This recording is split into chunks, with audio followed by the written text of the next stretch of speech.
అంటే ఏంటంటే ఆర్మీ క్యాంటీన్స్లో అద్భుతంగా పెడతారు, మొత్తం మటన్ చికెన్ అన్ని దృఢంగా ఎందుకంటే వాళ్ళు స్ట్రాంగ్గా ఉండాలి కాబట్టి ఒకటి ఉందండి, మంచిగా ఆల్కహాల్ ఇస్తారు ఇట్లా అంటారు. ఆల్కహాల్ ఎవరండి, అది కూడా మాట్లాడదాం సార్. ఈ నాన్ వెజ్ కొంచెం చెప్పండి. నాన్ వెజ్ గురించి మామూలుగా అంటే సింప్లెస్ట్ స్కేల్ చెప్తున్నాను. 110 గ్రాములు చికెన్ మీకు ఒక ఇండివిజువల్కి రోజుకి అదరైజ్డ్ అండి. సో అంటే ఏంటంటే ఆ యూనిట్ ఏం చేస్తుందంటే మీ పేరు మీద వారానికి 770 గ్రాములు తీసుకుంటుంది. అలాగే నెలకి లెక్కేసుకోండి, అంటే 2.1 kgs ఎంత పడుతుంది మీకు.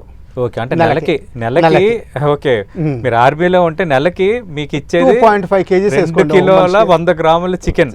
వింటున్నారు కదా, ఆర్మీలో మనం ఉండేటప్పుడు మనకి ఇచ్చేది అంటే అక్కడ స్కేల్ డిసైడ్ చేసి ఇచ్చేది 2.1 kg వేసుకోండి రఫ్గా.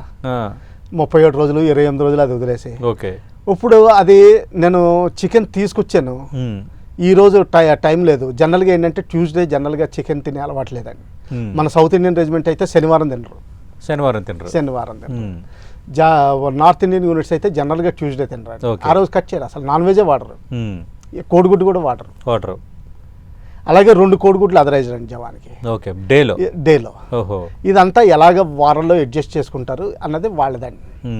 ఒకరోజు సాయంకాలం ఏముంది, శనివారం ఎప్పుడో ఒక పండగలా చేసుకోవాలనిపిస్తుంది, అప్పుడు నేను కోడిగుడ్డు పెట్టచ్చు, చికెన్ కూడా పెట్టచ్చు. అది డిఫరెంట్. అదే అంటే ఈ రేషన్స్ డ్రాల్ చేసి యూనిట్లో ఎలా చేసుకోవాలనేది వాళ్ళ ఓన్ కమిటీస్ ఉంటాయి.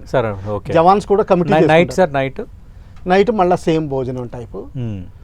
ఒకవేళ గవర్నమెంట్ ఏంటంటే 9 పెగ్స్ ఆఫ్ రమ్ జవాన్కి అదరైజ్ చేస్తుందండి ఫీల్డ్ ఏరియాలో.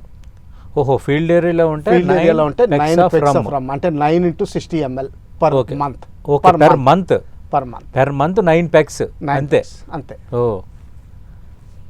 తాగాలని లేకపోతే మీరు క్యాష్ తీసేస్తారు. సార్ అందరికీ ఉన్న ఇప్పుడు ఫర్ ఎగ్జాంపుల్ మీరు కల్నల్గా రిటైర్ అయ్యారు అంటే మీరు ఒక ఆఫీసర్ అండి, మీకు హోదా ఉన్న అధికారి, మీరు మీకు కూడా అవే రూల్స్ సేమ్ ఉంటుందండి. ఓకే, దాన్నే రమ్మన్ సిగరెట్ అలవెన్స్ అంటారు. ఒకప్పుడు సిగరెట్ ప్యాకెట్ కూడా వచ్చేది, అంటే బ్రిటిష్ ఆర్మీ ఉన్నప్పుడు ప్యాసింగ్ షో సిగరెట్ అనే ఒక ప్యాకెట్ ఉండేది. ఓకే, అంటే ఫార్వర్డ్ ఫీల్డ్ ఏరియాస్లో సిగరెట్స్ కూడా వస్తాయి. ఓకే, ఇప్పుడు సిగరెట్స్ లేవు మన ఇండియాలో. సిగరెట్ తాగకూడదు తీస్తారండి, హెల్త్ వైజ్ కూడా మంచిది కాదని తీస్తారు. ఇప్పుడు ఆర్మీ జవాన్స్ కానీ అధికారులు కానీ ఎవరు సిగరెట్లు తాగకూడదని లేదండి, అది పర్సనల్ చాయిస్. గవర్నమెంట్ ఇష్యూ చేయదండి. ఓకే, గవర్నమెంట్ ఇష్యూ చేయదు. అంతకుముందు గవర్నమెంట్ సప్లై చేసేదండి ప్యాసింగ్ షో సిగరెట్లని. ఓకే, సెకండ్ వరల్డ్ వార్ టైంలో చేసేది. ఓకే, చాలా మన నెలలో తాగాలంటే 9 పెగ్గులు అంతే, ఇంకా ఎక్సెస్ పెగ్ ఛాన్స్ లేదు. ఏదో ఆర్మీ వాళ్ళు తాగేస్తున్నారు అనుకుంటారు, కాదండి. అవునవును, అదే సార్. ఇప్పుడు జనరల్గా ఏమనుకుంటారంటే ఆర్మీ క్యాంటీన్లో ఒరిజినల్ మందు దొరుకుతుంది, వాళ్ళకి డైలీ మందు పెడతారంట అని ఇట్లాగా జనరల్గా మనం బయట మాట్లాడుకుంటాం. కానీ నెలకి 9 పెగ్గలు మాత్రమే ఇస్తారు అనేది చాలా ఇంట్రెస్టింగ్ గా ఉంది. అంటే చాలా డిసిప్లిన్.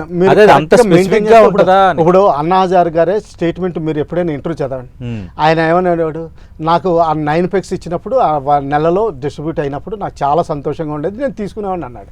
ఇప్పుడు అన్నా హజారే గారిని చూస్తే ఆయన అప్పుడు ఆ రోజుల్లో తాగినట్టు ఎవరికి అనిపించదు. అవును సార్, అవును, అదే. ఓకే, అని మరి అలాంటప్పుడు ఆర్మీ క్యాంటీన్స్లో ఎందుకు సార్ ఇక ఆల్కహాల్ ఇవన్నీ అమ్ముతారు? మరి మీరు ఓన్గా మీరు తీసుకునే ఛాన్స్ లేదు కదా, యాక్చువల్గా వాళ్ళే కదా ఇవ్వాలి. కాదండి, యాక్చువల్గా రూల్ ఏంటంటే 9 పెగ్సే ఇవ్వాలి. దాని తర్వాత ఏమవుతుందంటే అండి, ఫీల్డ్ పీస్ ఏరియాస్లో ఫ్యామిలీస్ ఇవన్నీ ఉంటాయి, కొంచెం పార్టీస్కి ఎంటర్టైన్మెంట్కి. ఇప్పుడు యాజ్ అ సిఓ నా దగ్గర బోల్డ్ అంతమంది గెస్ట్లు వచ్చేవారు. అవును, అంటే అఫీషియల్గా కూడా నాకు డెమీ అఫీషియల్గా కూడా ట్రీట్ చేయాల్సి వచ్చేది. So I'm suppose to be having that much of stock అనమాట. ఓకే, అంటే I'm suppose to entertain guests also. దాని గురించి గవర్నమెంట్ క్యాటర్ చేశారు. సో క్యాంటీన్లో అన్నది ఏంటంటే అది తీసుకోవాలని ఏం కంపల్సరీ కాదు, అది పేమెంట్ చేసి తీసుకోవాలి, అదేం ఫ్రీ కాదు. కంప్లీట్ పేమెంట్ అండ్ సివిల్లో ఎంత ఉంటుందో బ్లెండర్స్ ప్రైడ్ ఇక్కడ నేను కూడా పే చేసి తీసుకుంటాను.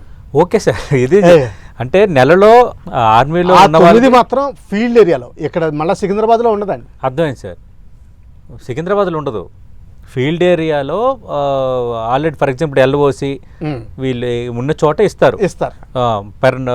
నెలలో 9 పెగ్గలు మాత్రమే. ఫర్ ఎగ్జాంపుల్ ఇప్పుడు సికింద్రాబాద్, హైదరాబాద్ ఇక్కడ కూడా కొన్ని రెజిమెంట్స్ గట్రా ఉన్నాయి కదా సార్, ఇక్కడ ఎలా ఉంటుంది సార్? ఇక్కడ ఎవరండి, కానీ ఏమవుతుందంటే వాళ్ళు కొనుక్కోవాలి. ఓకే, ఇక్కడ పే చేయాలి. కానీ 9 రూల్ 9 రూలే.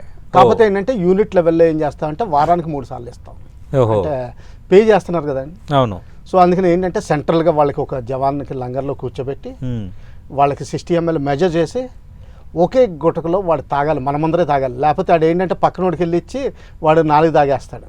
అందుకని చెప్పి ఓహోహో, ఇది కూడా ఉంది సార్. అది మన కళ్ళ ముందర తాగమని చెప్తావాడు. ఓకే, నెలలో 9 పెగ్గలే ఇస్తారు ఫీల్డ్ లెవెల్లో. లేదు ఇప్పుడు ఇలాంటి ఇప్పుడు హైదరాబాద్, సికింద్రాబాద్ లాంటి పీ స్టేషన్స్ లో వారానికి 3 ఇస్తారు. కానీ ఇచ్చిన పెగ్గిని ఒక్కసారి గుటక్కమని మింగేయాలి. అంటే మనం ముందర తాగాలండి, మన ముందర పక్కకి వెళ్ళడానికి లేదు. ఓహో, ఆ ఏరియా దాటి వెళ్ళడానికి లేదు. ఓకే. ఎందుకంటే యూనిట్లో ఏమవుతుందంటే ఎవరు తాగరో మనకు తెలిసిపోతుంది. వాళ్ళకి అసలు పేరు తీసేస్తామండి ముందర నుంచి. ఓహో, అంటే ఎవడైనా సరే పొరపాటుని తాగినోడి పేరు మీద తీసుకుని 2 పెగ్గలు వేయడానికి లేదు.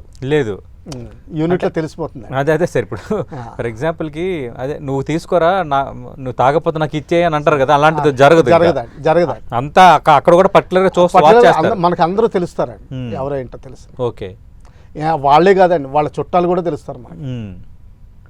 సరే, ఫుడ్ కోసం ఇందాక మీరు ఒకటి ప్రస్తావించారు సార్, వీళ్ళు ఓన్